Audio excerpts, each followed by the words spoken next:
हरे कृष्णा। तो आप सब भक्तों का हार्दिक स्वागत है और काफी समय बाद मिल रहे हैं आपसे। कैसा रहा जन्माष्टमी का उत्सव? कितने भक्तों ने सेवा की थी जन्माष्टमी में? बाकी ने सेवा नहीं की? जन्माष्टमी में आए थे? कितने लोग आए थे जन्माष्टमी में? कितने लोग जन्माष्टमी में आए नहीं? अच्छा,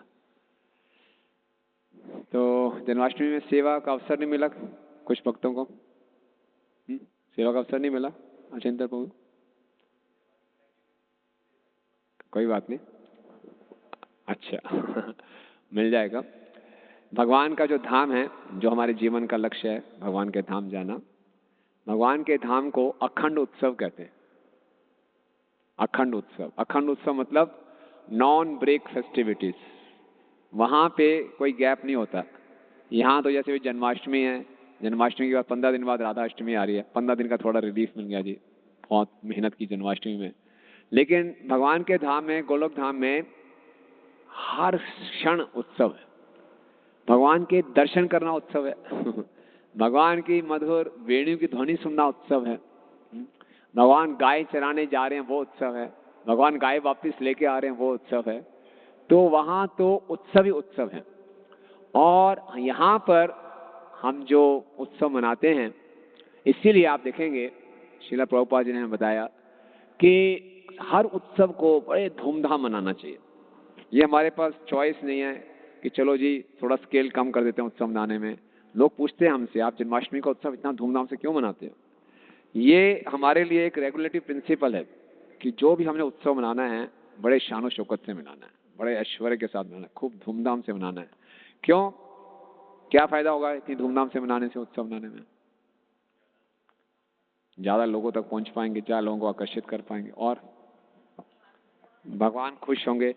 भगवान तो कहते हैं मुझे खाली एक तुलसी का दल भी दे तो मैं खुश हो जाता हूँ। तो उसके लिए इतना बड़ा पंडाल लगाने की क्या जरूरत है?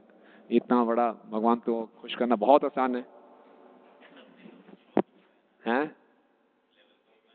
पुरुषोत्तम, सही बात है, उनका है तो उस लेवल का होना चाहिए। और उत्सव क्यों इतना धूमधाम से मनाना चाहिए? सारे भक्त इकट्ठे होंगे। सबसे अच्छी बात बोली माता जी ने कि उत्सव मनाने से हमें सेवा का अवसर मिलता है ना? भगवान के धाम में जाके क्या करना है हमने? सेवा करनी है। वहां जाके आराम से नहीं बैठना, चलो जी बहुत नीचे मैंने मेहनत की है, 16 माला घसीट घसीट के आया हूँ, अब तो मुझे रिलैक्स मिल जाएगा। नहीं, भगवान के धाम में क्या है? सेवा ही सेवा, और वहां सेवा में आनंद आता है। तो यहाँ जो फेस्टिवल्स होते हैं, उसका मुख्य उद्देश्य होता है कि हम सब सेवा में जुड़े और हमारी सेवा की भावना और बढ़े। इससे कोई भी उत्सव हो, हमें बड़े बड़े उत्साह के साथ मनाना चाहिए। इसी दिन हम क्या करते हैं, लोग पूछते हैं भाई आपका उत्सव है तो आप व्रत क्यों रखते हो? बर्थडे पार्टी तो पार्टी खूब खाते पीते हैं लोग। आप जन्माष्टमी है, लोग निर्जला व्रत रखते हैं रात के 12 बजे तक। ये क्या तरीका है भाई? कैसे भगवान है आपके? हैं? क्या कहना है आप लोगों का? हमारे घर में किसी का बर्थडे होगा, हम फास्टिंग थोड़ी रखते हैं, पार्टी करते हैं। तो खुशी मनाने का ये कौन सा तरीका है कि आप भूखे रह रहे हो, प्यासे रह रहे हो? ये कौन सा तरीका है?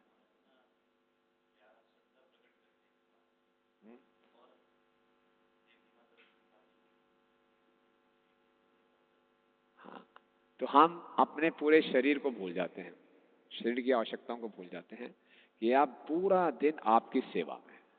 क्योंकि एक भक्त का जो आनंद है वो सेवा ही है।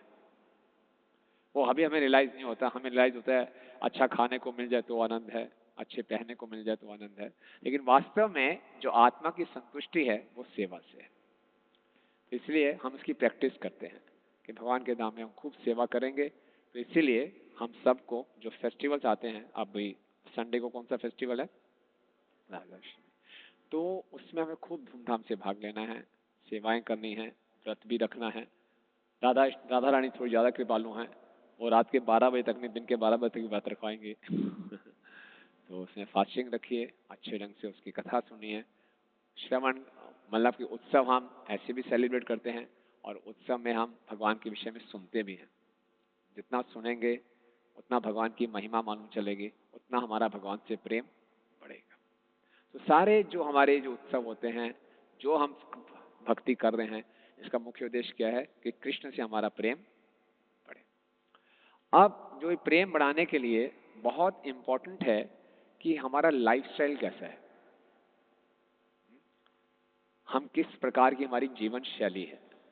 इस जीवन शैली को हम जिस ढंग से जीते हैं, किस ढंग का हमारा खान पान है, किस ढंग का हमारा रहन सहन है, किस ढंग का हमारा व्यवसाय है, इस सब को मिलाकर क्या बोलते हैं, संस्कृति या कल्चर। तो हम भक्ति में कितना आगे बढ़ेंगे, ये सारा निर्भर करता है कि हमारा कल्चर क्या है। कल्चर सब सुना ना, संस्कृति। तो आपको क्या लगता है पिछले कुछ वर्षों में भारत की संस्कृति आगे बढ़ रही है कि नीचे गिर रही है? वैदिक संस्कृति इन जनरल आगे बढ़ रही है कि नीचे गिर रही है? नीचे गिर रही है, गिर रही है ना।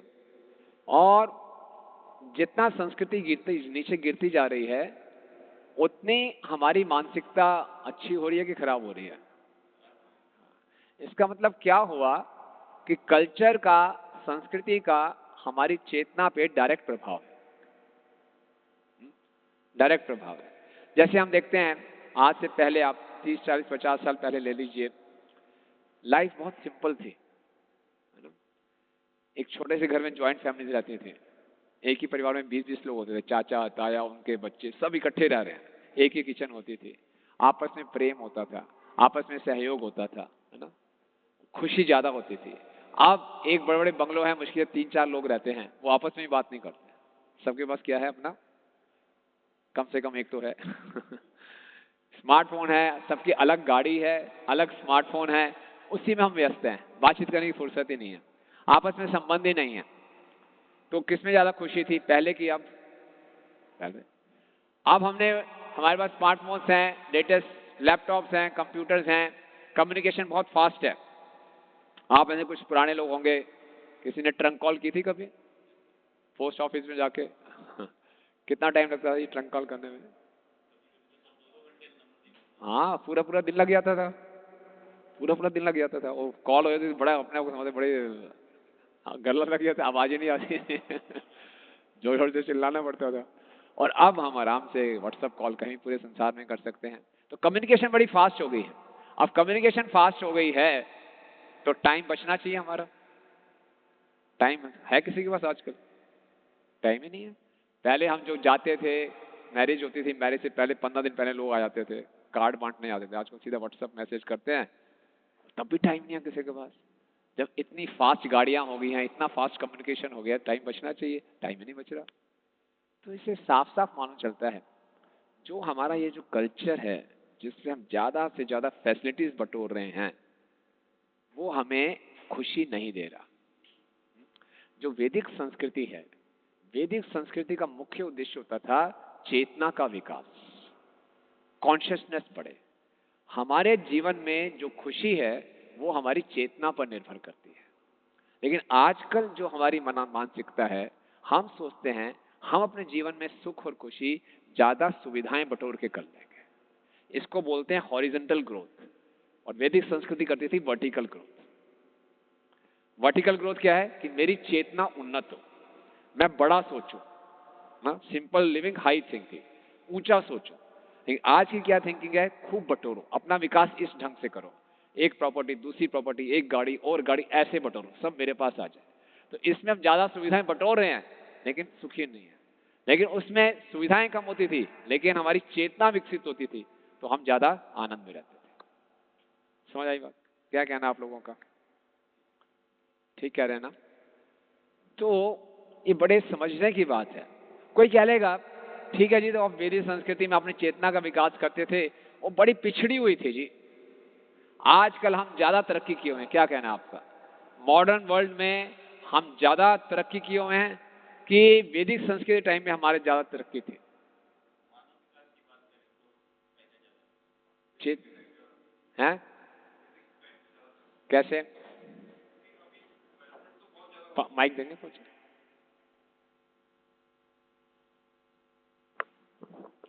अभी क्या है कि वेस्टर्न वर्ल्ड में और हम देखते हैं कि डेवलपमेंट्स तो बहुत हो रही हैं। हाँ, बुलेट ट्रेन्स बन रही हैं, उल्टी हाँ, पुल्टी ट्रेन्स बन रही हैं, हाँ, इंजीनियरिंग के बड़े एग्जांपल्स देखने को मिल रहे हैं। हाँ, तो बट वो एट द एक्सपेंस ऑफ क्या, वो तो कभी सोचा ही नहीं हमने। कितनी लाइफ फॉर्म्स डिस्ट्रॉय हो रही हैं, कितना नेचर का नुकसान हो रहा है, कितना इम्बैलेंस हो रहा है, तो ये सब चीजें हैं। गुड। और अगर हम कोई कहे कि वैदिक सिविलाइजेशन में वैदिक संस्कृति पिछड़ी हुई थी तो आप क्या कहेंगे? यस माता जी, माइक दीजिए।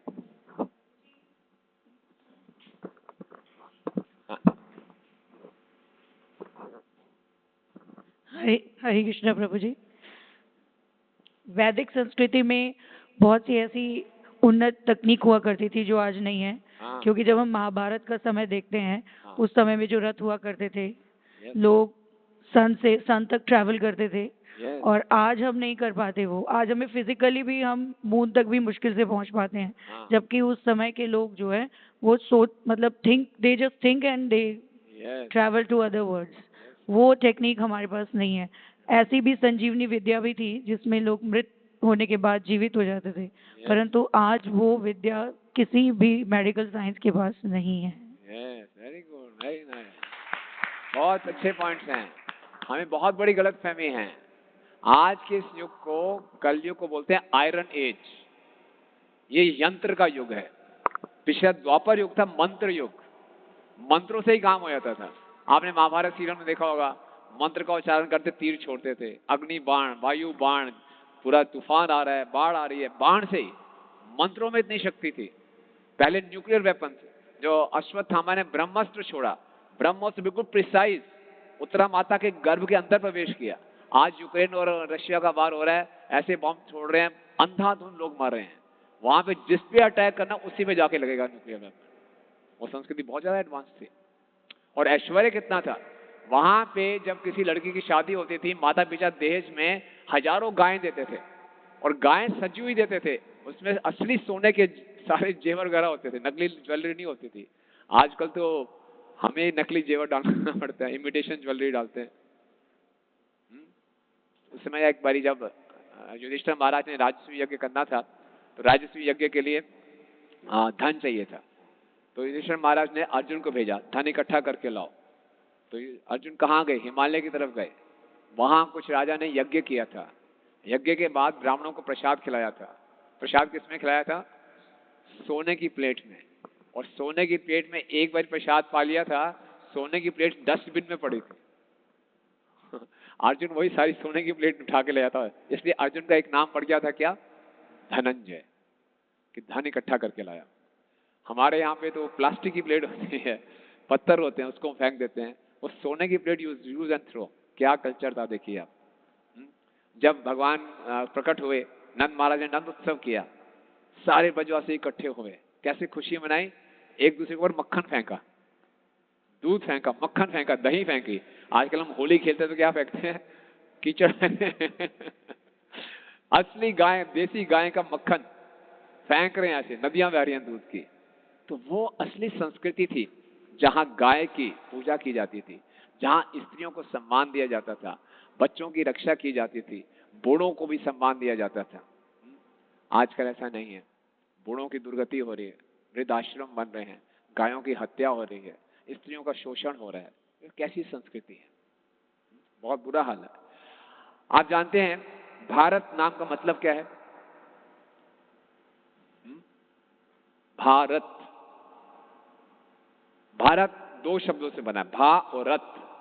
भा शब्द आया भास्कर से। भास्कर का अर्थ है आध्यात्मिक प्रकाश, दिव्य प्रकाश, स्पिरिचुअल लाइट। और रथ का मतलब है जो उसमें रत रहे। यानी कि भारत ऐसी भूमि है जो आध्यात्मिकता में रत है, स्पिरिचुअलिटी में पूरा एब्जॉर्ब्ड है, वो है भारत। और भारत को आज से 500 वर्ष पूर्व भी पूरे संसार का सबसे धनी राष्ट्र था भारत। और आज भारत की क्या दुर्गति हो रही है? आपको मालूम है पूरे संसार में इस समय 30 करोड़ डिप्रेशन के केसेस हैं। उसमें इंडिया में 5 करोड़ डिप्रेशन के केसेस हैं, 1/6। आज इंडिया में एक घंटे में 1780 एबॉर्शंस होते हैं। एक दिन में 371 सुसाइड्स हो रहे हैं, यानी कि एक घंटे में 16 सुसाइड्स। आज दिल्ली मेट्रोज में जाएंगे, दिल्ली, बॉम्बे, कलकत्ता, बेंगलोर, मद्रास में 55% जो टीनेजर्स हैं वो अल्कोहल ले रहे हैं। 45% टीनेजर्स मेट्रोज में ड्रग एडिक्ट्स हैं। पंजाब को तो सबसे नंबर 1 में आगे चल रहा है ड्रग्स में। तो हमारा देश किस दिशा में जा रहा है? ये संस्कृति का पतन क्यों हुआ, इसको जानना चाहिए। इस संस्कृति का हम सबके जीवन पे बहुत व्यक्तिगत प्रभाव पड़ रहा है। आज कोई भी माता पिता गारंटी से नहीं कह सकते कि हमारा बच्चा स्कूल जाके सुरक्षित है।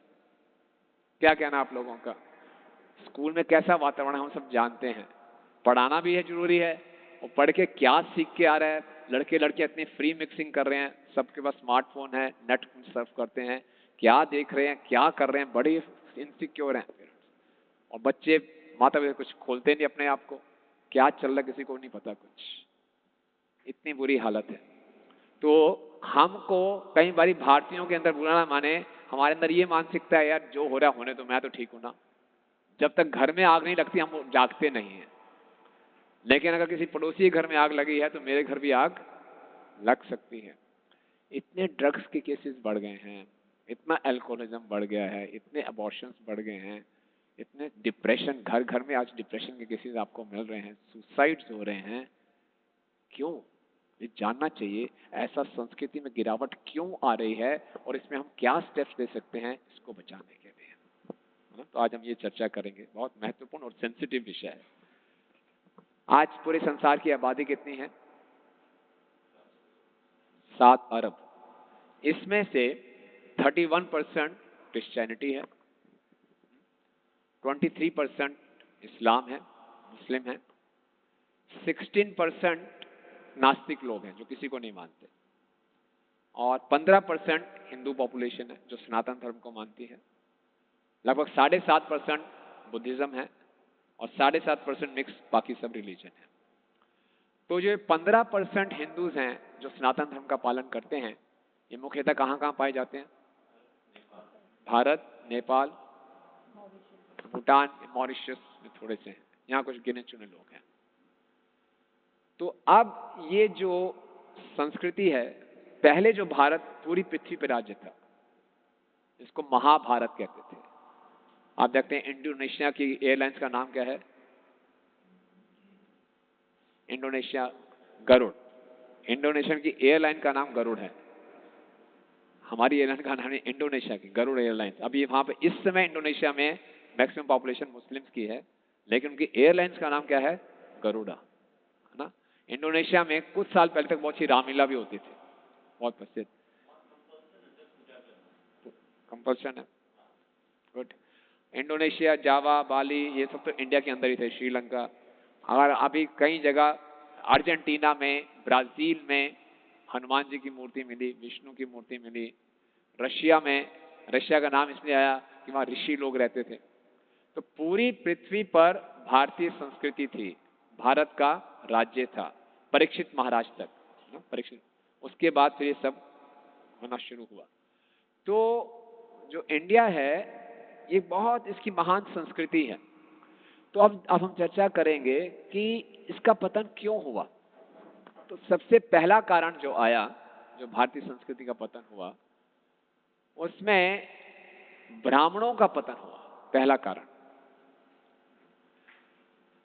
सोसाइटी को भगवान ने भगवत गीता के 4थे अध्याय के 13वें श्लोक में भगवान कहते हैं, चातुर्वर्ण्य मया सृष्टम गुण कर्म विभागशः। इस पूरी समाज को 4 वर्ण और 4 आश्रमों में बांटा गया है, ब्राह्मण, क्षत्रिय, वैश्य और शूद्र। ये जो 4 वर्ण हैं, ये जाति के अनुसार नहीं है, जन्म के अनुसार नहीं है। किसके अनुसार है? गुण और कर्म के अनुसार, उनकी क्वालिटीज और उनकी एक्टिविटीज के अनुसार। ब्राह्मण मीन्स बुद्धिमान व्यक्ति, इंटेलिजेंट व्यक्ति। और ब्राह्मण के कार्य 6 होते थे, पठन, पाठन, यजन, याजन, दान, प्रतिग्रह। पढ़ना, शास्त्रों को अच्छे ढंग से समझना और पढ़ाना, और यज्ञ करना और यज्ञ करना सिखाना, दान ग्रहण करना और दान को बांटना, ये ब्राह्मण होते थे। ब्राह्मण अपने आप में व्यक्तिगत रूप में हमेशा दरिद्र रहता था। ब्राह्मण बड़ी बड़ी कोठियां नहीं बनाता था, दान उसको मिलता था वो सारा बांट देता था। आपको मालूम है, चाणक्य पंडित का नाम सुना है? आदर्श ब्राह्मण थे। वो चंद्रगुप्त मौर्य के यहाँ पे राज वो थे। तो जब हुआन त्सांग आए थे चाइना से और वो भारत में घूम रहे थे, चाइना का एक व्यक्ति थे, तो बोले ये इतना संपन्न राज्य है, इसको कौन संभाल रहा है? तो बोले चंद्रगुप्त राजा मौर्य राजा हैं, इनके सलाहकार कौन है? क्योंकि जो राजा हैं वो ब्राह्मणों से सलाह लिया करते थे। इनके काउंसलर एडवाइजर कौन है? बोले चाणक्य। वो कहाँ रहते हैं? वो शहर के बाहर। वो गए, पूछते पूछते उन्होंने सोचा ये मुख्यमंत्री, इनकी बहुत बड़ी कोठी होगी, एक झोंपड़ी सी थी। तो बड़े उसमें, और झोंपड़ी में प्रवेश करने के लिए ऐसे झुककर अंदर आए। अच्छा, और देखा कि चाणक्य पंडित एक लैंप जला के कुछ लिख रहे हैं। तो हुआन त्सांग ने बोला कि मैं आपसे कुछ बात करना चाहता हूँ। बोले बैठिए। उसने उन लैंप को बुझाया, दूसरा लैंप जलाया। बोले अब क्या बात करेंगे? बोले मेरे 3 प्रश्न हैं। बोले क्या? पहली बात तो ये बताइए कि आप इतने बड़े राज्य के मंत्री हैं, उनके सलाहकार हैं, आप इसी झोंपड़ी में क्यों रहते हैं? उन्होंने बड़ा अच्छा उत्तर दे दिया। बोले जिस राज्य के मंत्री झोंपड़ी में रहते हैं वहां की प्रजा कोठियों में रहती है, और जिस राज्य के मंत्री कोठियों में रहते हैं वहां की प्रजा झोंपड़ी में रहते हैं, तो मैं तो ये रहूंगा। बोले दूसरा प्रश्न, आपने, आपकी छोटी सी झोंपड़ी है, ये अंदर ऐसे झुक के क्यों आना पड़ा? बोले हमेशा अपनी औकात याद रखना, नीचे झुकना पड़ेगा। अच्छा जी। और तीसरा, आप आए, लैंप पहले जल रहे थे, उसको बुझा के दूसरा लैंप क्यों जलाया? बोले पहला लैंप था ये सरकारी था, सरकार का काम कर रहा था, अब आप मुझसे व्यक्तिगत बात करने, व्यक्तिगत लैंप जलाऊंगा। बोले इतना ऊंचा चरित्र, क्या बड़े आदर्श हैं। ये थे असली ब्राह्मण, जो हमेशा अपने आप को दरिद्र अवस्था में रखते थे और हमेशा दूसरों के लाभ के लिए सोचते थे। लेकिन हुआ क्या, जैसे जैसे कलयुग आगे बढ़ा, ब्राह्मणों की मानसिकता दूषित होती गई और ब्राह्मणों में एक अहंकार आ गया, और उन्होंने कहा कि हम जन्म के आधार पर ब्राह्मण हैं, हमारा जन्म ऊंचे कुल में हुआ है। और उन्होंने जातिवाद फैला दिया, वर्णाश्रम को क्या बना दिया? जातिवाद बना दिया कि मैं इस जाति का हूं, मेरा जन्म ऊंची जाति का है, ये शेड्यूल कास्ट है, ये है, ये शुद्र है, ऐसा सब शुरू कर दिया। पहले ऐसा नहीं था, पहले गुण और कर्म के हिसाब से था। पहले ब्राह्मणों में इतनी शक्ति होती थी कि जो मंत्रों का उच्चारण करके अग्नि प्रज्वलित कर लेते थे, और जब यज्ञ होता था, यज्ञ में बूढ़ी गाय को डालते थे, वहां से जवान गाय निकलती थी बाहर। ऐसे मंत्रों में उनकी शक्ति होती थी। लेकिन जब ब्राह्मणों की अपना चरित्र ठीक नहीं रहा, तो बूढ़ी गाय को डालते थे, वो मर जाती तो उसका मांस खाते थे, तो उनका पतन होना शुरू हो गया। ब्राह्मण को पूरे समाज का सर कहा जाता है। किसी के हाथ में दिक्कत हो, किसी के पैर में दिक्कत हो, फिर भी काम चल जाएगा। किसी का सर ही खराब हो जाए, पूरा समाज इधर अराजकता फैल गई। तो पहला कारण हुआ ब्राह्मणों का पतन।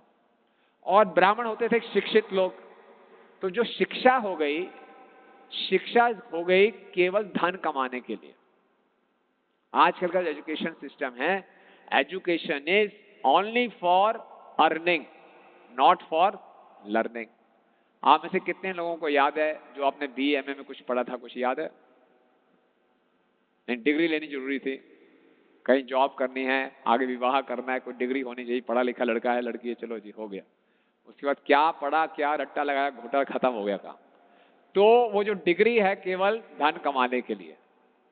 Education was not meant for learning आज के समय में। लेकिन एजुकेशन का मुख्य बात होती है कि हम अपने चरित्र को सुधारें। लेकिन आजकल क्या है, केवल अर्निंग के लिए। भारत में हर साल 5.5 लाख युवा ग्रेजुएट करते हैं, और एम्प्लॉयमेंट खाली 1 लाख लोगों के लिए। तो फ्रस्ट्रेट होंगे, तभी डिप्रेशन है, तभी सुसाइड हो रहे हैं। तो ये पहला कारण था ब्राह्मणों का पतन। दूसरा कारण जो संस्कृति में गिरावट आई, वो था हमारे देश पे समय समय पे मुगलों का आक्रमण होता रहा। अगर आप इतिहास पढ़ेंगे, समय समय मुगलों ने आक्रमण किया। तो जब मुगलों ने आक्रमण किया, उन्होंने मंदिर तोड़े, शास्त्रों को जला दिया, ब्राह्मणों को तंग किया, यज्ञ बंद करा दिए। तो ऐसी हालत हो गई। फिर भी भारत की संस्कृति इतनी महान है कि हमारी जड़ें पूरी ढंग से हिली नहीं। हमारे रोजमर्रा की भाषा में उर्दू आ गया, कुछ हमारे पहनावे में उनका प्रभाव आ गया। ये जो हम कुर्ता पजामा डालते हैं, ये सब उनका ही है।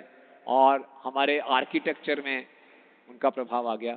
फिर भी अपनी संस्कृति हमने बचाई रखी, लेकिन उनका बहुत बड़ा प्रभाव पड़ा हमारी संस्कृति का पतन कराने में। तो ये था दूसरा कारण। तीसरा कारण जिससे बहुत तेजी से हमारा पतन हुआ वो था ब्रिटिश रूल। ब्रिटिशर्स ने जब राज्य किया, ब्रिटिशर्स ने कैसे एंटर किया था भारत में? कौन सी कंपनी थी वो? East India company. तो जब उन्होंने भारत में रूल करना शुरू किया तो पहले 100 वर्ष तक ब्रिटिशर्स कुछ नहीं कर पाए, बड़े परेशान हो गए ये इंडियंस को कैसे मैनेज किया जाए। जब ब्रिटिशर्स दिल्ली में थे उस समय एक बारी दिल्ली में बहुत से कोबराज है ना, काले कोबरा नाग, उनकी संख्या बढ़ गई। बड़े लोग परेशान हो गए, घर घर में कोबरा दिखाई दे रहा है। तो ब्रिटिश गवर्नमेंट ने बोला कि जो हमारे पास कोबरा की मार के उसकी स्किन ले आएगा उसको विशेष इनाम मिलेगा। ये पॉलिसी चलाई उन्होंने। इसका रिजल्ट क्या हुआ? गांव के किसानों ने कोबरा को पालना शुरू कर दिया। उन्हें बड़े अच्छा बिजनेस हो जाएगा, कोबरा को मारेंगे और वो मिलेगा, और कोबरा बढ़ाओ। ब्रिटिशर हैरान हो गए, हमने तो इसलिए किया था लोग मारेंगे, इन्होंने तो पैदा करना शुरू कर दिया। तो वो कुछ समझ नहीं पा रहे थे भारतीयों की मानसिकता क्या है। आपको मालूम है उस समय भारत में, पूरे भारत में 1635 तरह की भाषाएं हैं। इतनी वैरायटी कहीं नहीं मिलेगी। इस भारत क्षेत्र में ही जो मिट्टी है, सॉइल है, 155 तरह की सॉइल है। इतनी वैरायटी भाषा में, इतनी वैरायटी मिट्टी में, जलवायु में इतना परिवर्तन, और वहां के लोगों का स्वभाव। ब्रिटिशर्स बड़े कंफ्यूज हो रहे थे इनको कैसे किया जाए। तो पहले 100 साल तक कुछ नहीं कर पाए। तो फिर उन्होंने बड़ा बुद्धि लगाई और उन्होंने ये रिपोर्ट दी, जब तक भारतीयों को अपनी संस्कृति पे पूरा विश्वास है हम उनका कुछ नहीं बिगाड़ सकते। अगर हमने उन पे शासन करना है तो इनका अपनी संस्कृति से विश्वास काटा जाए। तो उन्होंने क्या किया, बड़े बड़े विद्वानों को भारत में भेजा, और इन विद्वानों को वो कहते थे इंडोलॉजिस्ट। इंडोलॉजिस्ट जो कि इंडिया की पूरी स्टडी करके इंडियंस का, इंडियन के कल्चर में फेथ काटेंगे। क्या स्ट्रेटजी अपनाई? उसमें से 3-4 इंडोलॉजिस्ट बड़े फेमस हैं, उनका हिस्ट्री बुक्स में नाम आता है और उनके भारतीय लोग पूजा करते हैं, अभी भी उनको बड़ा आदर दिया जाता है। हाँ, मैकुले भी कहते हैं। एक थे अलेक्जेंडर डफ। अलेक्जेंडर डफ ने कैलकाटा में बड़ा फेमस है स्कॉटिश कॉलेज, वो बनाया था, और स्कॉटिश कॉलेज को हेडक्वार्टर्स बना दिया था भारतीय संस्कृति की निंदा करने के लिए, वहां से अफवाहें फैलाने के लिए। एक थे विलियम जोन्स। विलियम जोन्स को संसार की 16 भाषाएं आती थी, बहुत बड़ा विद्वान था, और उसने कहा था मेरे लाइफ का मिशन है वैदिक संस्कृति को नीचे गिराना। इस मिशन के साथ वो आया था। एक थे एच विल्सन। उसने ब्रिटिश गवर्नमेंट को आइडिया दिया कि जो सबसे ज्यादा हिंदू संस्कृति के पतन के लिए आर्गुमेंट लेके आएगा उसको आप विशेष पुरस्कार दीजिए। ऐसा कैंपेन चल रहा था। और एक व्यक्ति आए मैक्स मुलर। मैक्स मुलर का नाम सुने? दिल्ली में अभी भी मैक्स मुलर भवन है, मैक्स मुलर रोड अभी तक उसके नाम से चल रही है। जैसे उसने भारत की बहुत बड़ा योगदान दिया है, और उसके योगदान सुनिए क्या किया उसने। मैक्स मुलर ने संस्कृत पढ़ी, संस्कृत सीखकर उसने वैदिक शास्त्रों का अध्ययन किया, और वैदिक शास्त्रों का अध्ययन करके उसने बड़े अथॉरिटी के साथ बोला ये सारे के सारे वैदिक शास्त्र बोगस हैं और ये सारे मिथ हैं। मिथ मतलब क्या होता है? भ्रम है, फिक्शन है, कहानियां हैं, कल्पना है। और इन भारतीयों की जो सारी संस्कृति क्या है? माइथोलॉजी। अभी भी ये शब्द यूज किया जाता है माइथोलॉजी, और हम उसको स्वीकार कर रहे हैं। माइथोलॉजी मतलब क्या है? काल्पनिक। यानी कि भगवान राम, कृष्ण, ये सब कौन है? शिव जी, गणेश जी, हनुमान जी, सब क्या हैं? जैसे जेम्स बॉन्ड काल्पनिक है, डोनाल्ड डक काल्पनिक है, मिकी माउस काल्पनिक है, इनमें और रामकृष्ण में कोई अंतर नहीं है, सब काल्पनिक है, कहानियां बनाई हुई हैं बस, और हम उसको विश्वास कर रहे हैं। कुछ साल पहले हमारे एक मिनिस्टर थे एजुकेशन के, उन्होंने लिखा हुआ है एनसीईआरटी की बुक्स में है भगवान राम काल्पनिक है, माइथोलॉजिस्ट। जब शुरू से ही बोला है माइथोलॉजी है, केवल कहानियां हैं ताकि अच्छा आपको कुछ नैतिक शिक्षाएं मिल जाएं, बस केवल कहानियां हैं। तो हम क्या विश्वास करेंगे, क्या भगवान को मानेंगे, क्या हमारी संस्कृति होगी? कितना बड़ा नुकसान किया। और उसके नाम से अभी भी वो मैक्स मुलर भवन है, मैक्स मुलर रोड है, और मैक्स मुलर की इतनी इज्जत की जाती है। फिर भेजा मैक्विले, मैक्विले ने तो इतना नुकसान किया, उसने क्या किया, पूरे एजुकेशन सिस्टम को चेंज कर दिया। उसने कहा आपके शास्त्रों में जो ज्ञान दिया हुआ है, आप हमारे ब्रिटेन में आइए, ब्रिटेन में जो केजी स्कूल में केजी क्लास के बच्चों को ज्ञान दिया जाता है ना, वो ये सारे वैदिक शास्त्रों के ज्ञान से ज्यादा महान है। बोले आपकी जो संस्कृति सबसे ज्यादा खराब है, आप बड़े पिछड़े हुए लोग हैं, आपकी भाषा भी बड़ी खराब है, तो आप में से जो अच्छे लोग हैं हमारे पास आइए, हम आपको अंग्रेजी सुनाएंगे, समझाएंगे, आपको जेंटलमैन बनाएंगे। और तब से भारतीयों के अंदर अपनी भाषा को लेकर, अपनी संस्कृति को लेकर एक हीन भावना आ गई, इन्फीरियरिटी कॉम्प्लेक्स आ गया, जो कि अभी तक चल रहा है। आज हमने 75 साल मनाए भारत की आजादी के, राजनीतिक रूप से हम आजाद हो गए, लेकिन सांस्कृतिक रूप से अभी भी गुलाम है। आज किस व्यक्ति को आप सज्जन व्यक्ति बोलेंगे? जो अच्छी इंग्लिश बोल सकता है। जिसको इंग्लिश बोलने नहीं आती, वो बेचारा अपने आप को हीन समझता है। माता पिता बड़े प्रयास करते हैं, पुराना माने हमारे बच्चे का एडमिशन किसी कॉन्वेंट स्कूल में हो जाए, उसके लिए लाखों रुपए रिश्वत देनी पड़े, चीफ मिनिस्टर की अप्रोच लगाने पड़े, बहुत अच्छी बात है, कॉन्वेंट स्कूल में हमारा बच्चा जा रहा है। वहां क्या सीखेगा, क्या वैदिक संस्कृति का करेगा, कुछ मालूम नहीं है। इतना ठूस ठूस कर भारतीयों के अंदर अपनी संस्कृति, अपनी भाषा को लेकर हीन भावना डालती है। आप लोगों को क्या कहना, कुछ कहना चाहेंगे इसके ऊपर? हम ठीक कह रहे हैं, गलत कह रहे हैं? प्रभुपाद जी सुनाया करते थे, कलकत्ता में एक बंगाली व्यक्ति था, उसने देखा सड़क पे कुत्ता मरा हुआ है, और गरीब व्यक्ति था, उसने क्या किया, उस कुत्ते को उठाया, उसका मांस बना दिया मरा हुआ है, बेचने का प्रयास किया। अब बंगाल में कौन कुत्ते का मांस ले, कोई ले ही नहीं रहा था। अरे क्या करूं भाई, बेचना तो है, पैसा कमाना है। आइडिया आ गया, उसने बोला भैया ये साधारण कुत्ता नहीं है, गोरे बाबू का कुत्ता था, ये अंग्रेज बाबू का कुत्ता है, ले लो। फटाफट बिक गया, क्योंकि अंग्रेज बाबू का कुत्ता है, उसका मांस है।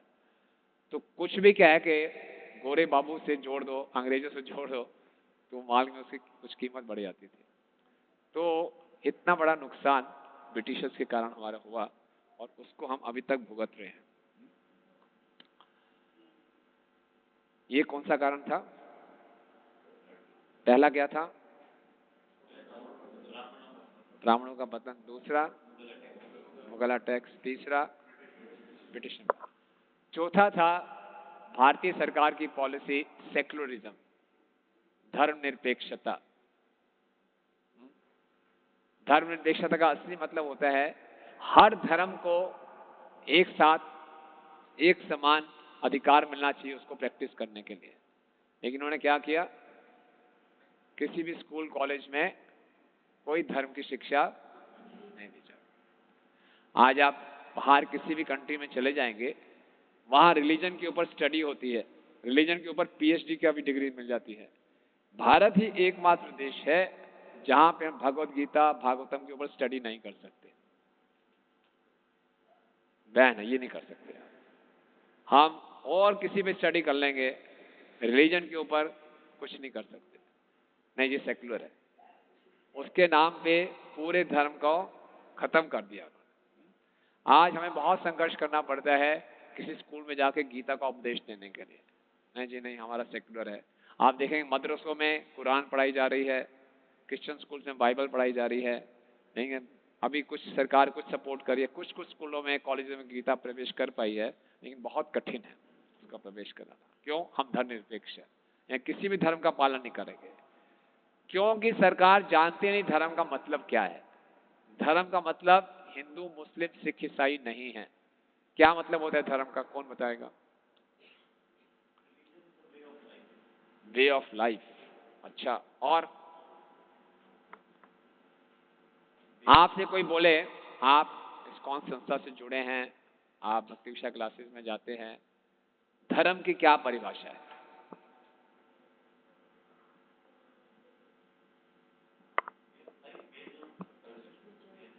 गुण, हैं? किसने बोला? हाथ खड़ा करके बोला। गुणों पे बेस्ड, जो गुणों पे। कैसे, क्या मतलब?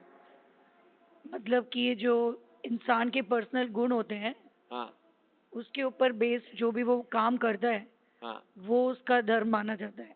कैसे? जैसे अगर कोई व्यक्ति अ, अंदर से बहुत प्योर है तो वो ब्राह्मण का जो धर्म है वो अपनाता है। उसको जो उसकी एक्चुअल वे ऑफ लाइफ है उसमें वो चाहता है कि परमात्मा से मिले, उसका मेन एम है टू मीट गॉड, परमात्मा से मिलना उसका एम है, तो Good, उसी good. लिए अच्छा ब्रह्मचर्य का attempt. पालन करता है। यस, गुड अटेम्प्ट, कुछ हद तक आप ठीक हैं। और अच्छी परिभाषा धर्म की, सटीक परिभाषा। हाँ,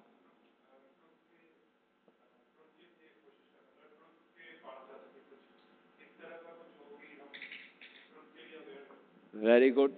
वो ट्रुथ क्या है? अच्छा, अच्छा अटेम्प्ट है। हाँ, भगवान। तो भगवान कौन है?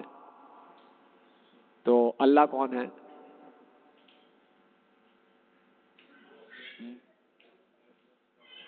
हाँ हाँ जी,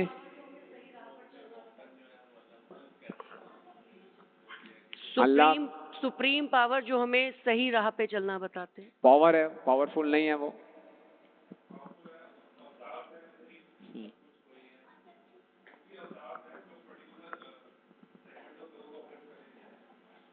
तो Okay. कृष्णस्तु परमात्मा स्वयं ऐसा कहा गया है, कृष्ण तो एक्चुअली तो गॉड कृष्ण ही है, हाँ, क्योंकि सारे शास्त्र उन्हीं की तरफ इशारा करते हैं। गुड।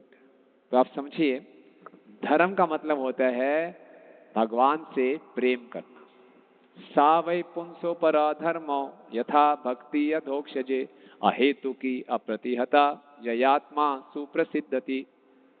ये श्रीमद् भागवतम का श्लोक है कि सभी मानव समाज के लिए सबसे बड़ा धर्म क्या है? यथा भक्ति अधोक्षजे। कृष्ण का एक नाम है अधोक्षज। कृष्ण की भक्ति करना, कृष्ण से प्रेम करना धर्म है। ओके, तो भगवान से प्रेम करना धर्म है।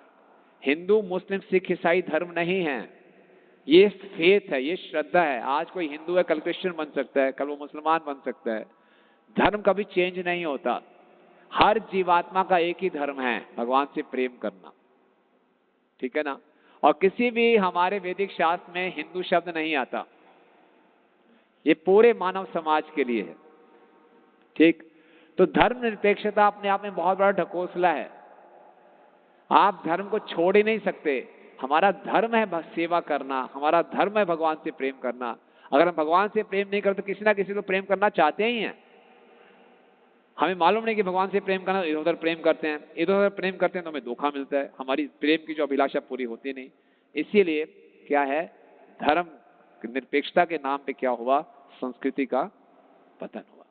तो ये चौथा कारण था। पांचवा कारण जो है, प्रभु जी, Yes. एक सेकंड, हाँ, मेरा एक प्रश्न था हाँ कि जो जैसे हमने कहा कि धर्म निरपेक्षता हाँ। या जो भी भक्ति करते हैं प्रभु की भक्ति, तो जो फिर यही धर्म वाली बात आ जाती है कि जो सिख ईसाई या जो भी दूसरे धर्म हैं वो लोग जो अपने तरीके से भक्ति करते हैं, क्या वो भक्ति नहीं कहलाते? हाँ, या क्या वो प्रभु में लीन नहीं कहलाते? अच्छा प्रश्न है माता जी।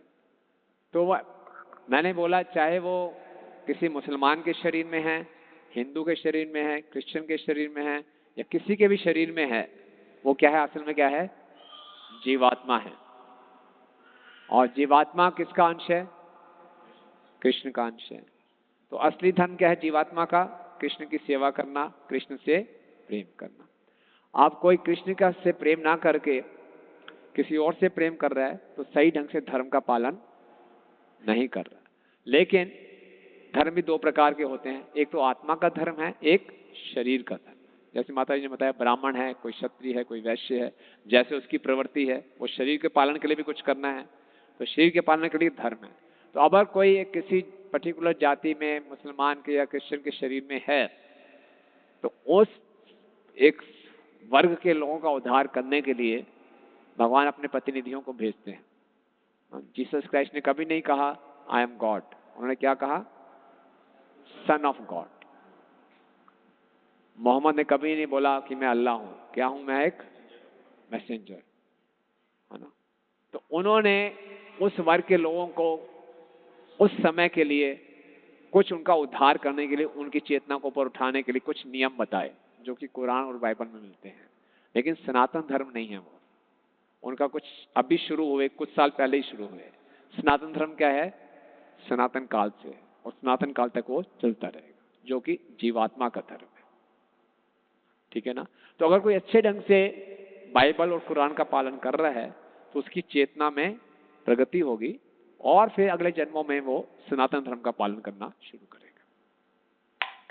ठीक है माता जी? ओके। फिर चौथा कारण था।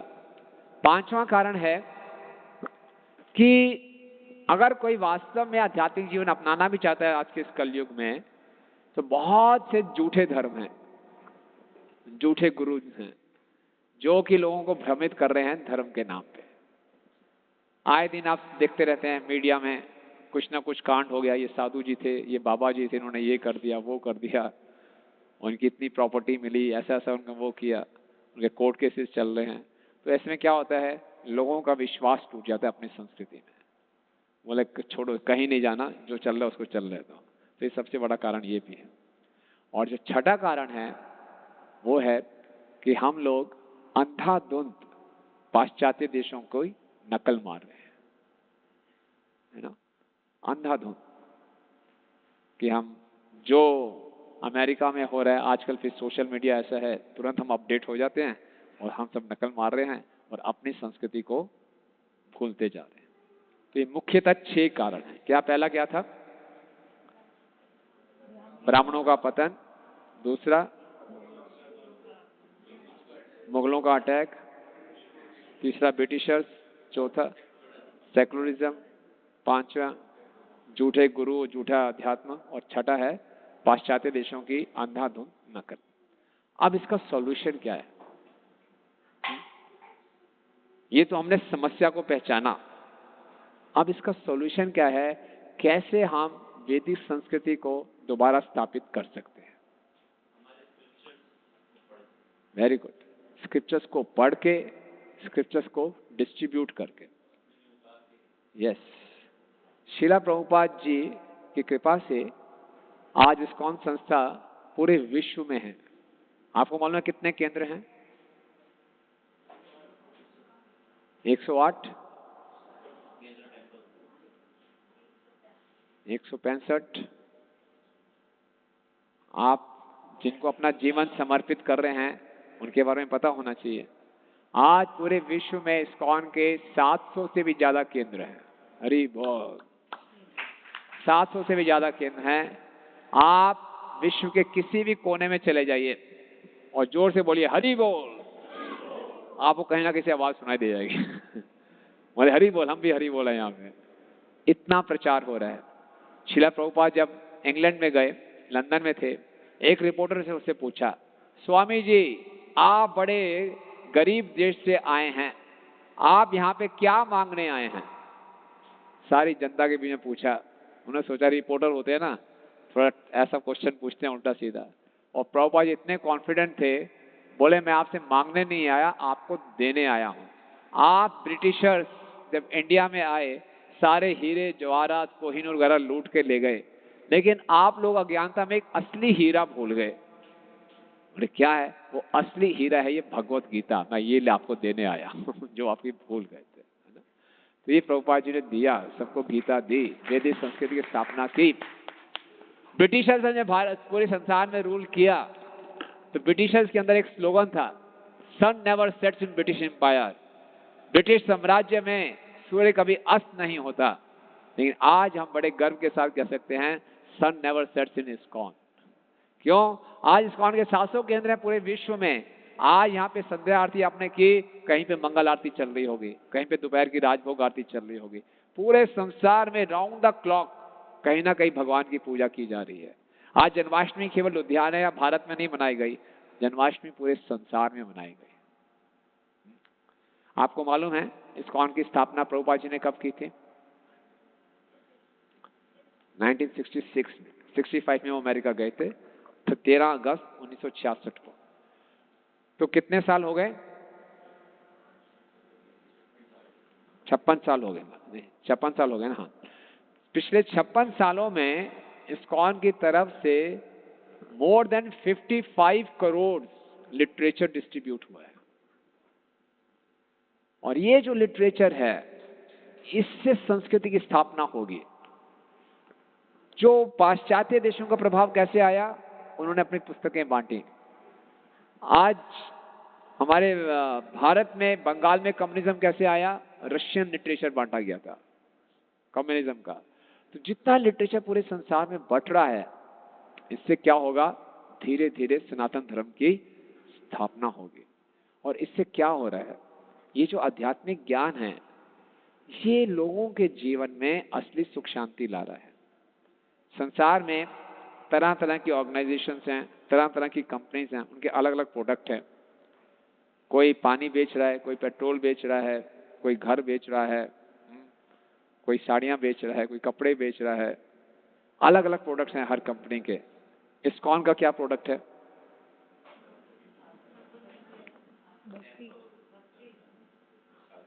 प्रोडक्ट क्या है? ये तो एक तरीका है।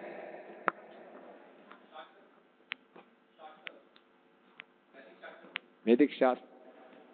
हम लोग दुनिया को होप दे रहे हैं, आशा। पूरा संसार निराशा में डूबा हुआ है, हमको क्या दे रहे हैं? आशा दे रहे हैं। मैं आपको प्रैक्टिकल 2-3 इंसिडेंट सुनाता हूँ। एक तो बिल्कुल हमारे मंदिर में ही हुआ कि हमारे मंदिर में एक भक्त हैं जो प्रतिदिन घर घर जाके गीता बांटते हैं, है ना। उनको ये सेवा बहुत अच्छी लगती है। तो एक बारी हमारे पंजाबी बाग के पास एक जगह है, पश्चिम बिहार, अगर आप दिल्ली में आए होंगे तो पश्चिम बिहार एक जगह है, वहाँ भी कुमार स्वीट्स एक जगह है। तो उसके सामने एक लड़का था, वो बड़ा उदास से खड़ा था। तो हमारे भक्त गए, वो बोले आप एक गीता ले लीजिए। बोले मैं बहुत परेशान हूँ, जाओ यहाँ से। भक्त ने दोबारा बोला ले लीजिए। बड़ा गुस्से हुआ, आप जाइए ना, मैं आपको मना कर रहा हूँ। तो इस भक्त के हृदय में एक इंस्पिरेशन आई, इसको गीता जरूर देनी है। पता नहीं क्यों भगवान ने उसको इंस्पायर किया। उन्होंने उसके हाथ में गीता पकड़ा दी, बोले आप पैसे मत दीजिए और अपना कार्ड दे दिया, आपको कुछ दिक्कत हो मुझे फ़ोन जरूर कर दीजिए। उसे जबरदस्ती गीता रख के दे के आ गया उनको। ये तो थी सुबह 11-12 बजे के बाद। लगभग शाम को इस भक्त को उस व्यक्ति का फ़ोन आता है और वो फ़ोन करते वो बोलता है आपका बहुत बहुत धन्यवाद। बोले सुबह तो बड़े गुस्से में थे। उसने फिर अपनी कहानी सुनाई। बोले मैं एक इंजीनियर हूँ, बड़े गरीब परिवार से हूँ, मैंने एजुकेशन लोन लिया था, नौकरी कहीं लग नहीं रही, मेरे पे लोन बढ़ता जा रहा है, घर वालों को मैं निराश कर रहा हूँ, मैं खुद बड़ा निराश हूँ। मैं जब आप मेरे पास आए तो मैं सोच रहा था कैसे मैं आत्महत्या करूँ, लेकिन आप मेरे पीछे पड़ गए और आपने किताब दी। पता नहीं मेरे अंदर क्या है, मैं इस किताब को खोलता हूँ। मैंने किताब खोली तो मुझे वो चित्र दिखाई दिया कि आत्मा कैसे एक शरीर छोड़ के दूसरे शरीर में जा रही है। ये पूरा जन्म मृत्यु का चक्कर है। और मैंने पढ़ा, मुझे लगा ये किताब पढ़नी चाहिए और मैंने पढ़ना शुरू किया और तब मेरा पूरे विचार बदल गए। अब मैं कभी आत्महत्या नहीं करूंगा, मुझे बहुत उत्साह बढ़ गया है, मैं जीवन को जीऊंगा। तो कैसे हुआ? उस भक्त ने हमारे सुना, उसकी आंखों में आंसू आ गए और उसने भगवान को धन्यवाद दिया कि मैं माध्यम बना किसी के जीवन को बदलने का, उसके जीवन में आशा लाने के लिए। इसी प्रकार से हमारे रेगुलर हम बुक डिस्ट्रीब्यूशन करते रहते हैं। एक व्यक्ति आया तो उसने बोला गीता लीजिए। कहता है एक नहीं लूंगा, पूरी पेटी दीजिए, 30 गीता। अरे वाह, क्या हाल है, कैसे? कहता है आप जानते नहीं मैं कौन हूँ, आप मुझे याद नहीं भूल गए होंगे। बोले आप 5 साल पहले आप लोग तिहाड़ जेल में आए थे और उस समय मेरे पे बहुत बड़ा इल्जाम लगा था, मुझे 12 साल की कैद थी। हम लोग तिहाड़ जेल में जाके प्रोग्राम करते रहते हैं और आपने वहां पे गीता बांटी थी। मैंने जेल में टाइम था, मैंने गीता पढ़ी, मेरा व्यवहार इतना बदल गया, जेलर साहब मुझसे इतने खुश हो गए, 8 साल की उम्र में 4 साल में छोड़ दिया, 12 साल की उम्र में 4 साल में छोड़ दिया। अब मैं बाहर आया हूँ, एक गीता ले जाऊंगा और सबको बांटूंगा ताकि सबके जीवन में आशा है। तो वास्तव में हम लोग जो बांट रहे हैं वो आशा बांट रहे हैं। आप में से कितने लोगों के जीवन में जब से आप इस संस्था से जुड़े हैं आपके जीवन में पॉजिटिव चेंजेस आए हैं? सोच लीजिए, कोई जबरदस्ती नहीं है। कितने लोग कहते हैं कि हमारे जीवन में बहुत पॉजिटिव चेंज आया है? कुछ लोग, कितने लोगों के जीवन में नेगेटिव चेंज आया, फंस गए जी आके? हैं, आया कुछ नेगेटिव चेंज? कितने लोग कंफ्यूज हैं, कुछ पॉजिटिव कुछ नेगेटिव? कुछ लोगों ने हाथ खड़ा ही नहीं किया। आपके जीवन में कुछ आया नहीं बदलाव? प्रभु जी आपसे हाथ खड़ा नहीं किया आपने। क्या बदलाव आया, कोई शेयर करना चाहेगा? क्या आपके जीवन में पॉजिटिविटी आई है, आशा बढ़ी है कि निराशा बढ़ी है? कोई अपना एक्सपीरियंस शेयर करना चाहेगा? आनंद, कोई अनुभव कि हमें बहुत उदासी थी या निराशा थी, आप जब से फिलॉसफी पढ़ी, समझी, भक्तों के संपर्क में आए, कुछ आशा बढ़ी है? शेयर कीजिए, उत्साह बढ़ेगा हम सबका। इसमें क्या, एक ही परिवार है ये। कोई करना चाहेगा? दीजिए प्लीज, माइक दीजिए। अपना नाम बताइए। हरे कृष्णा, योगेश चावला। योगेश जी, हाँ।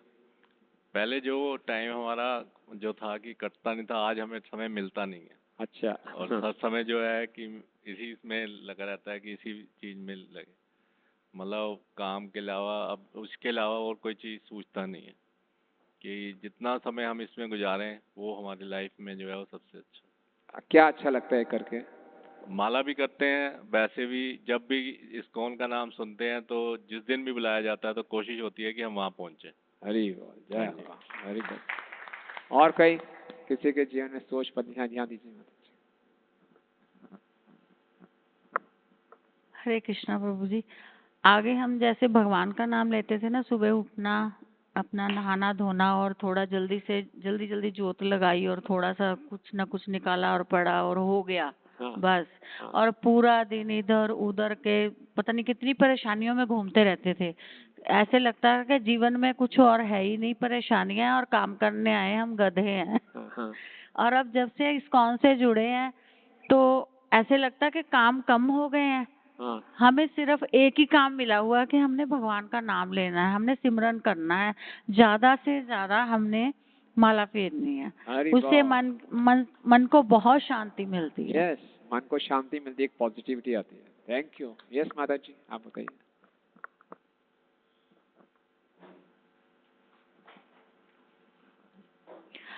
प्रभु जी, मेरी लाइफ में तो बहुत बड़ा चेंज आया क्योंकि लास्ट ईयर दिसंबर में मेरा ऑपरेशन हुआ था और उसके बाद ही मेरी फ्रेंड की भी डेथ हो गई, जो हमारे साथ मतलब साथ ही हम लंच करते थे। मेरी सिस्टर वहाँ पढ़ाते मेरे स्कूल में, हम दोनों साथ ही पढ़ाते हैं। और उसके बाद इतना ज़्यादा डिप्रेशन हो गया, मेरे परिवार के लोग जानते हैं कि समटाइम्स रात को नींद भी नहीं आती थी और मुझे ऐसा लगता था कि मेरी डेथ हो जाएगी अभी। बहुत प्रॉब्लम आ गई एकदम से, क्योंकि मैं उस फ्रेंड की डेथ को एक्सेप्ट नहीं कर पाई। और कुछ मेरा एक्सपीरियंस भी ऐसा था मेडिकल फिर उसमें, जब ऑपरेशन हुआ तो मैंने अमोघ लीला प्रभु जी और का लेक्चर सुनने शुरू किए और उससे बहुत ज़्यादा मतलब चीज़ों के बारे में ज्ञान हुआ, शास्त्रों के बारे में ज्ञान हुआ। मुझे एक बात बिल्कुल ढंग से, आप शायद पहले भी हमारा इंटरेक्शन हुआ है तो आपको मैंने पहले भी बताया था कि उसी सीरीज में मैंने आपको भी ऑनलाइन सर्च करते हुए आपके बड़े अच्छे लेक्चर्स, जब माला के लिए हर एक मनके पे आपको ये कहना है कि बस ये वाला मनका, बस ये वाला मनका, ये बात आपके थ्रू मुझे बहुत ज़्यादा मतलब मेरी लाइफ में ये बदलाव आया। मेरे पति भी आज यहाँ बैठे हुए हैं, मेरी सिस्टर बैठी हुई है मेरे इनके हस्बैंड भी बैठे हुए हैं, तो हम सभी इस्कॉन से यहाँ धीरे धीरे भक्ति वृक्ष में, अब मतलब पता ही नहीं चलता कहाँ मैंने सिर्फ एक क्लास लगानी थी और आज सभी लोग हमारे पूरे इस परिवार में जुड़े हुए हैं। हम बहुत ही माता जी के हस्बैंड प्रभु जी कौन है? हाँ बिल्कुल, राम मोहन जी। और आपके? राम, हाँ, मेरी श्वेता माता जी, और इनके हस्बैंड भी हैं राम कुंवर महिंद्रा वेरी जी, नाइस। सभी जुड़े हुए हैं। कैसे हुआ ये, मैं तो खुद भी नहीं जानती कि ये कैसे हुआ है, क्योंकि मैं तो बस एक क्लास लगाने आई थी, उसके बाद ये कैसे आते गए, और आज भी हम ये मिस नहीं करते, मतलब इतने बिजी होते हैं सब लोग, लेकिन चाहे कुछ हो जाए पर ये क्लास कोई हमारे इसमें से मिस थैंक नहीं यू, करना थैंक यू सो मच। चाहिए। हाँ। दो राह से आते हैं। वाओ माता जी, आपको एक राह मिल गई, दो राह नहीं है। एक ही रास्ता, एक ही राह। Very good. और कोई शेयर करना चाहेगा? यस। तो देखिए, ये तो माता जी ने बताया, ये तो एक केस है। इतने हम लोगों से मिलते हैं कि हमारे जीवन में इतना बड़ा बदलाव आया। हम लोगों को गर्व होना चाहिए कि हमारा जन्म भारत जैसी भूमि में है। आप भारत में किसी भी दिशा में चला जाइए, हर दिशा में आपको पवित्र नदियां मिलती हैं, धाम मिलते हैं। हर जगह कहीं ना कहीं आपको पांडवों का स्थान मिल जाएगा। यहाँ पांडव आए थे, यहाँ भगवान राम आए थे। हर चीज आध्यात्मिक है। आपको मालूम है, गंगोत्री से लेके गंगा सागर तक जो गंगा जी हैं, वो कितना डिस्टेंस कवर करती हैं? हाँ जी, 2500 किलोमीटर कवर करती हैं। और इस 2500 किलोमीटर में गंगा के तट में 40 करोड़ भारत की आबादी है। और भारत की टोटल आबादी कितनी है? 120 करोड़। 33% लोग गंगा के तट पे रहते हैं। गंगा के तट पे रहना ही इतने सौभाग्य की बात है। गंगा में स्नान करने से आध्यात्मिक लाभ भी हैं और भौतिक लाभ भी हैं। तो ये भारत है। आप भारत में कहीं भी चले जाइए, जितना मर्जी पाश्चात्य देश का प्रभाव पड़ जाए, आज भी आप बीड़ी भी कोई पीता तो कौन सी बीड़ी है? गणेश बीड़ी। और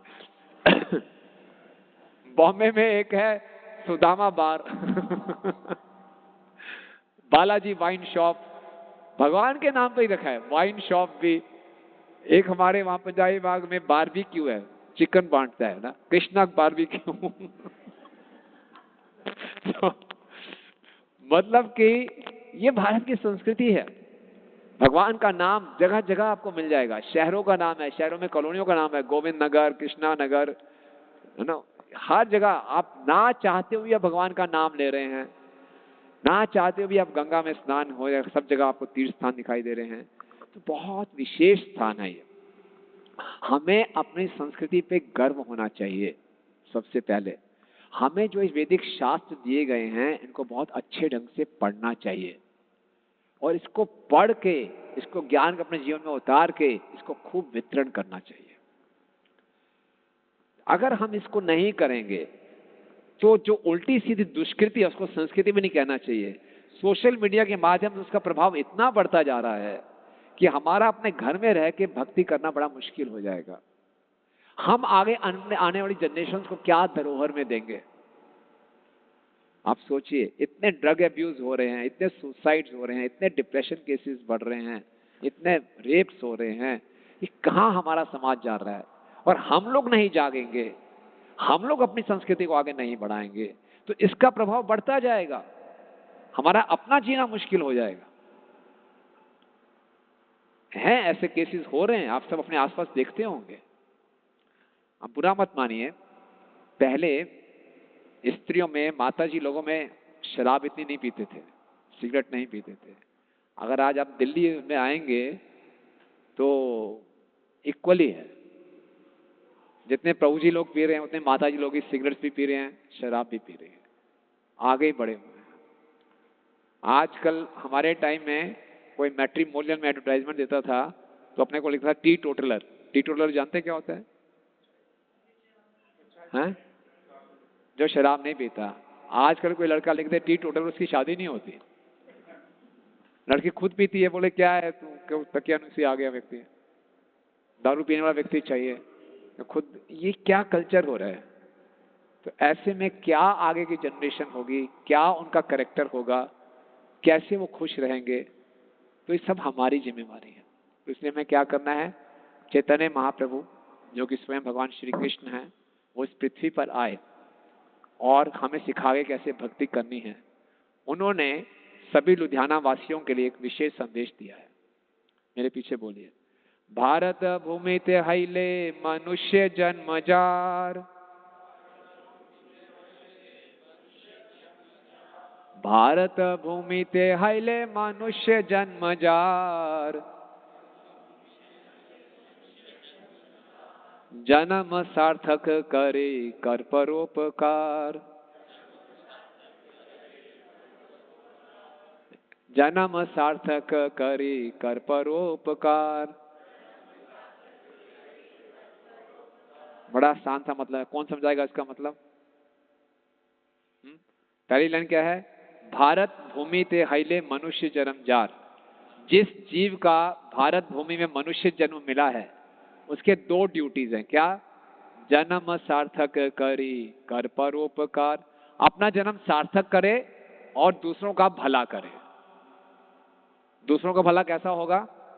उसका भी जन्म सार्थक करके। हमारा जन्म सार्थक कैसे होगा? नाम जप करके, इस वैदिक संस्कृति को अपने जीवन में उतार के, और जन्म पर परोपकार कैसे करेंगे? दूसरों को इस संस्कृति बांट के। हरे कृष्णा कृष्णा कृष्णा हरे हरे, हरे राम राम राम हरे। खूब अच्छे ढंग से हरि नाम लेना है, अच्छे ढंग से भगवद गीता को पढ़ना है, समझना है और अपने जीवन में उतार के इसको, इस ज्ञान को बांटना है, प्रचार करना है, ताकि हमारा भी उद्धार हो, हमारे आसपास जितने लोग हैं उनका भी उद्धार हो। प्रभुपाद जी कहते हैं हमारा मिशन क्या है? सर्वे भवन्तु सुखिना, हर व्यक्ति इस संसार का सुखी रहे। शिला प्रभुपाद जी से ने कहा कि आप बताइए, अंग्रेजों ने भारत को गुलाम बनाया, मैं विदेश में गया और मैंने क्या कहा? विदेशियों को अपना गुलाम बना लिया। तो प्रभुपाद जी के उस समय एक इंग्लैंड से ही शिष्य थे, वो उनको चामर कर रहे थे। बोले इनको देखो, ये बहुत ही धनी परिवार से हैं और मुझे क्या कर रहे हैं? बोला, उनसे पूछा मैं आपको कुछ पैसे देता हूँ? बोले नहीं, आप मुझे कोई पैसे नहीं देते।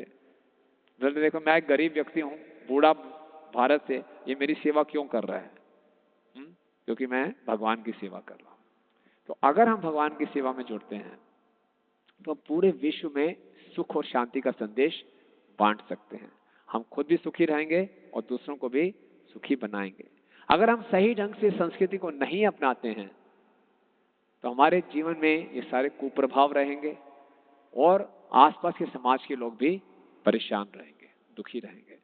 तो इसीलिए आज जो हमने चर्चा की उसका मुख्य विषय ये था कि हमें अपने आप को गर्व होना चाहिए कि हमारा जन्म भारत जैसी पवित्र भूमि में हुआ है। श्रीमद् भागवतम के 5वें स्कंद में देवतागण भी प्रार्थना करते हैं। देवतागण भगवान से प्रार्थना करते हैं, हमारे जितने पुण्य हैं वो आप ले लीजिए और इस पुण्यों का फल हमें क्या दीजिए कि हमें भारत भूमि में मनुष्य जन्म दे दीजिए, ताकि हम अच्छे ढंग से भक्ति कर सकें। ये इतनी यहाँ पे सुविधाएं हैं, तो इन सुविधाओं का पूरा लाभ उठाना चाहिए। और हम सब बहुत सौभाग्यशाली हैं कि हम एक प्रामाणिक संस्था से जुड़े हैं, श्रीला प्रभुपाद जी के इस आंदोलन से जुड़े हैं, जो कि ये हर किसी को अवसर नहीं मिलता। लेकिन हमने क्या करना है? अपने इसका पूरा लाभ उठाना है और हर जगह जाके इसका प्रचार करके ज़्यादा से लोगों को इससे जोड़ना है, ताकि उनके जीवन में भी आशा आए। हमारा असली प्रोडक्ट क्या है? निराश लोगों में आशा देना। ठीक है? हरे कृष्ण।